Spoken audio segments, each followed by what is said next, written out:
Welcome everybody to Extreme Power No Handling. Today we're dealing with a 1982 Porsche 911 Turbo.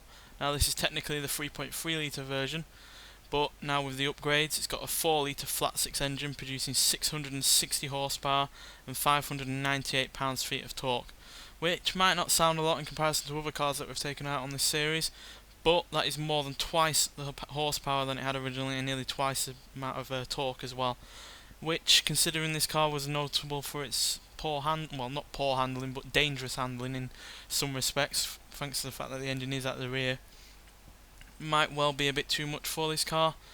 But it did have good handling originally, and as well as good brakes, so hopefully that'll show when we take this out onto the track. So let's see what it can do.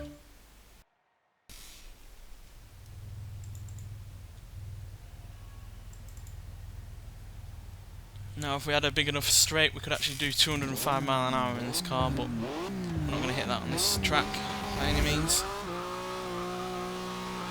But certainly not going to be slow either. Still got the 4-speed it had originally as well, so really long gears.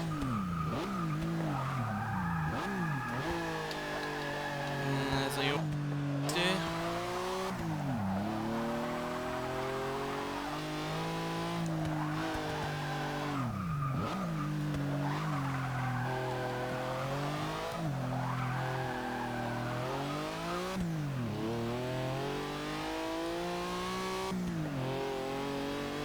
The more speed this car gets, the lighter the steering goes at the front in certain circumstances.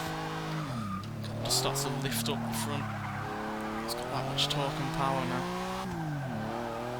because there is so much little weight over the front wheels originally. So yeah, it does only weigh 2,850 pounds now, which I think is slightly less than it had originally. Oh dear, it does have lighter engine parts.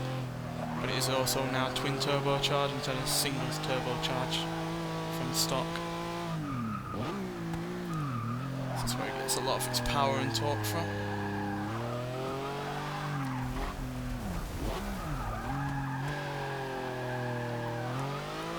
Bit of a messy lap there, but still 1 minute 24.263 seconds is pretty good. I'm sure we'll only improve upon that.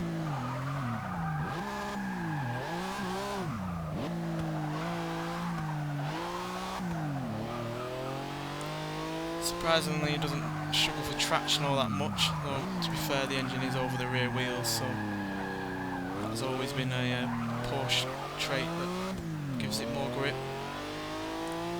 on the rear end. So yeah, combine that with obviously the fact that it does have that rear spoiler, so this is probably one of the more suitable cars to put a lot more power in, even if you're not going to do the handling upgrades.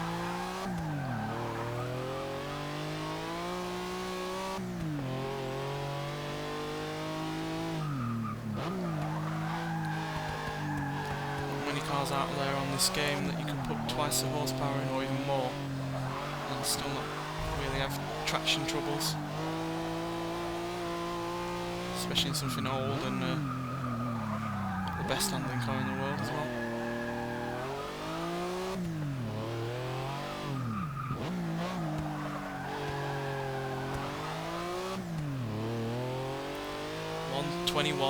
.991, super quick. Get that second to last corner down to a T, we should even go even faster than that.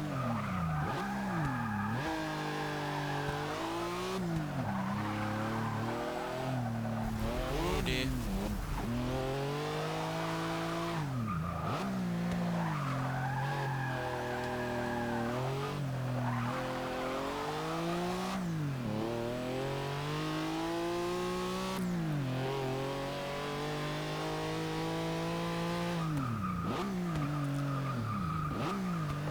About this car though is the fact that we're not going all that much close to its original top speed, so even though it does gather acceleration a whole lot quicker, not really hitting the actual limit of the car.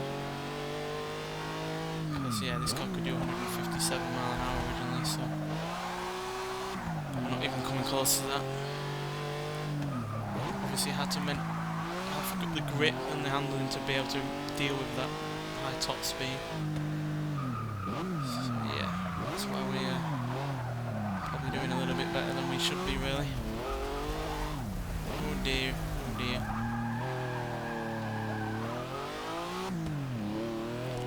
Well, we didn't get that last corner down to a T, but yeah, still pretty quick nonetheless at 121.991, which puts us ahead of the likes of the Jaguar XFR-S from 2015 and, more important, the Porsche Macan Turbo from 2015.